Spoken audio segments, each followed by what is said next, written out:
Right, thanks for staying with us as we take you to this Remember This segment. The Center for Sociological Research and Practice at the University of Johannesburg has published a report. It's called Energy Racism, the Electricity Crisis in South Africa. Now, this research was conducted in Soweto and explores the experiences, responses and solutions of members of the community. Researchers concluded that the black working class communities are bearing the burden of the electricity crisis. Joining us to discuss the study is Trevor Ngwane, Director of the Center for Sociological Research and Practice at the University of Johannesburg. A very good morning to you. Thank you so much for your time. Now, South Africans, as matters stand, will now be paying more for electricity from now as a result of the 9.6% tariff hike, which of course speaks to what the implications will be with this hike,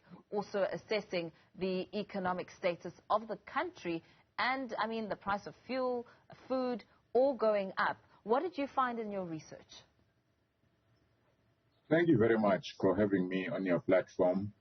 Yes, we found very worrying findings that, in fact, poor black working class communities are bearing the burden of the electricity crisis in South Africa. So when everyone is complaining about load shedding, it is black working class areas who suffer the most load shedding. You know, there is even a special program called load reduction, which targets shacks, townships, and villages. Also, with the price increase, you are right, Mpo,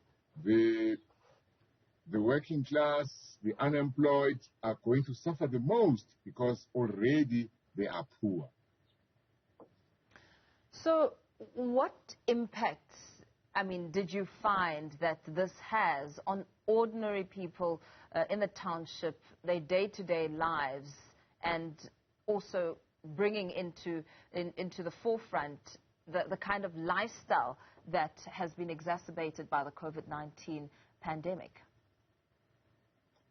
The worst part is that we found what I can call continuities with the apartheid past. So the victims of apartheid, the black people, the poor people, continue to suffer in a democratic South Africa. Old ladies, grannies, you know, mothers, township folk, they have to wake up in the morning without any energy source. They have to take their kids to school without having ironed their clothes, without the kids having got hot porridge or tea. You know, the medication of people with diabetes, you know, gets rotten, gets bad in the fridge because there's no electricity. You know, small business, some people do catering to actually make ends meet. As you know, the rate of unemployment is high. They suffer. The worst part is that the women suffer the most. As you know, that unfairly, women bear the burden of household tasks. So you'll find a lady going out into the open field to look for wood because they've run out of money for paraffin, which endangers her life.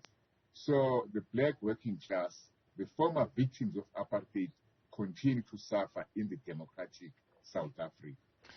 Late last year, we heard Joburg Mayor Dr. Mpho Phalatse addressing the Deep Kloof residents who had taken to the street protesting for being cut off and not having electricity. And the mayor was saying that Soweto's culture of non-payment needs to stop. And the residents were not happy with the proposal for them to pay around 6,000 Rand if they want their power restored. Speaking to, of course, the challenges of not being able to pay, or perhaps breaking down a culture of non-payment. How does that then filter into what you are talking about here, which is energy racism? What happens is that, you know, after national liberation, instead of the black leadership, the black upper middle class, you know, helping to improve the lives of ordinary people, of working class people, they aspire to join the lifestyles and the tables of the former oppressor. So, you know, Mayampo Palatse is an example of that. You know, she probably grew up in a township, or she knows conditions in the township. She knows the poverty and suffering there, the inequality. But once she gets power, once she gets into office, she turns around and starts blaming, you know, poor working class people for the problems of electricity. So this is something, you know, the singer Fela Kuti called colonial mentality. So you find the aspirant black bourgeoisie not caring about the continuing suffering of the poor, but actually blaming them for that. So this is just what is going on. But then this also then speaks to just more emphasis on the culture of non-payment and perhaps the repercussions, because then there's illegal connections which also pose a problem. I mean, we saw that on a bigger level in Alexandra, for instance, and the impact of illegal connections on the rest of the community. Well, you know, that is why I refer to national liberation. We should go back in history. We should ask ourselves, you know, what is energy racism? It did not start today. In the past, black areas, black people did not have electricity. You know, Alexandra was called Dark City, not because, you know, people there had dark ways, because there was no electricity. In Soweto, those big twin towers, you know, in Orlando, at Orlando East, which symbolize Soweto, that was a power station. It was feeding electricity into white areas. Soweto was dark. It didn't have electricity. So in a way, and also I must add that big companies like Anglo-American, all the mining houses were getting electricity very, very cheaply, as low as 1 cent per kilowatt hour, you know. So basically, the people today who are being blamed for illegal connection are people who were robbed of electricity yesterday, kept in the dark. New ways have been found, you know, to keep them in the dark, including, you know, attacking them for the so-called culture of non-payment, including, by the way, attacking them for being poor, for not being able to keep up with the constantly rising electricity prices.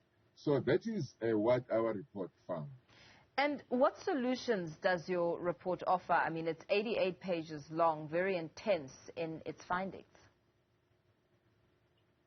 Well, firstly, we have to acknowledge that there is energy racism in South Africa. We have to acknowledge that, you know, the victims of apartheid, you know, who suffered because of lack of having access to a reliable, safe, clean, you know, source of energy, affordable source of energy, they continue to suffer.